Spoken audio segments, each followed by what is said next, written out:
চলে এসেছি আবারও একটা নতুন কাজ নিয়ে। আজ তোমাদেরকে একটা পাঞ্জাবি ডিজাইন করে দেখাবো। এটা কোনো অর্ডারের না, এটা হলো ভাইফোঁটা উপলক্ষে এক বোনের দেওয়া তার দাদাকে উপহার। দাদা অনেকদিন থেকেই বলছিল একটা পাঞ্জাবি করে দেওয়ার কথা, তাই ভাবলাম ভাইফোঁটাতেই এই উপহারটা দেওয়া যাক। পিন্টারেস্ট থেকে অনেক ডিজাইন দেখার পর ও আমাকে এরকম একটা ডিজাইন পছন্দ করে দিল। কিছুটা সেই মতো কিছুটা নিজের মতো করে কাজটা করার চেষ্টা করছি।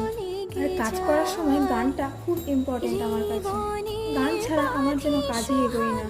যতক্ষণ আমি কাজ করি ততক্ষণই গান চলে। আমার মতো হয়তো এরকম আরও অনেকেই আছো যারা গান শুনতে শুনতে কাজ করতে ভালোবাসে। তো দেখো, পাঞ্জাবিতে অনেক ডিফারেন্ট কালার মিলে করা আছে, তাই আমি প্রথমে একটা একটা করে কালার করা শেষ করেছি। কারণ বারবার রং চেঞ্জ করা তো সম্ভব না, এটাতে সময়টাও অনেকটা বেশি লাগে। এই অবধি দেখে বলো তো কেমন হয়েছে। ফাইনাল লুকটা নেক্সট ভিডিওতে আসছে।